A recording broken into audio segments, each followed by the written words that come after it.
Bonjour à tous.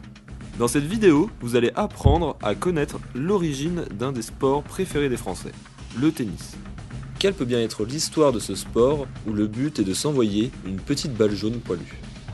Le tennis, comme le badminton, la pelote basque et tous les jeux de raquettes, a pour ancêtre le fameux jeu de paume. Il a été inventé en France au XIIIe siècle par des moines qui voulaient faire un peu d'exercice. En utilisant le sol, les murs et les poutres du cloître, les moines jouaient avec une balle appelée esteuf et la paume de la main, d'où le nom jeu de paume. Après quelques siècles de contusions et de fractures, les plus douillets décident de créer des raquettes rudimentaires composées de boyaux.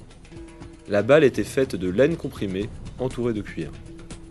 En plein air, longue paume, ou dans une salle, courte paume, le jeu de paume devient, dans un premier temps, le loisir préféré des étudiants et des humanistes, avant de devenir un sport très prisé à la cour du roi.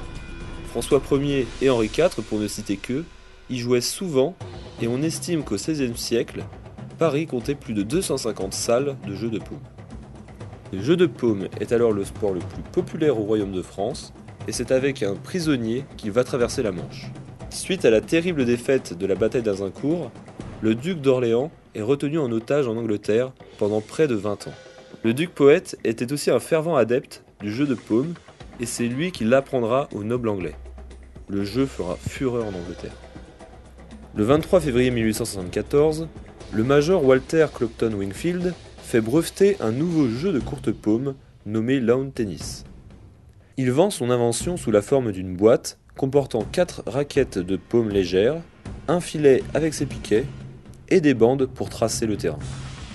Pour jouer, il faut disposer d'une surface en gazon, lawn signifie gazon, en forme de sablier et de la boîte du major Wingfield.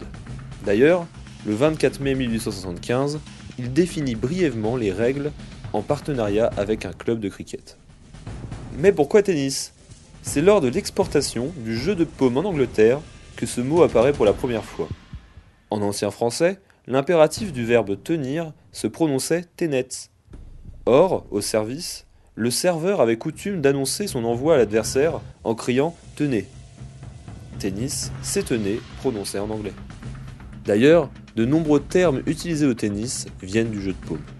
Le mot service provient du fait qu'au jeu de paume, c'était le serviteur qui devait mettre la balle en jeu. Le mot cour, qui désigne le terrain, vient de la pratique du jeu de paume joué à la cour du roi. Et au fait, vous êtes-vous déjà demandé pourquoi on compte les points d'une façon aussi particulière au tennis? La réponse vient d'une variante du jeu de paume en Provence, où la première mise en jeu s'effectuait à 15 pas, puis 30 et puis 40. À partir de 1890-1900, le lawn tennis se diffuse dans le monde entier grâce à l'empire colonial anglais. Le terme lawn tennis est raccourci au profit de tennis. Le jeu peut se pratiquer sur différents types de surfaces.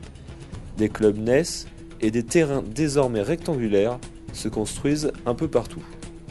Aujourd'hui, le tennis compte environ 12 millions de licenciés dans 38 000 clubs en Europe. Autant dire que l'évolution du tennis, en une centaine d'années, fut très rapide.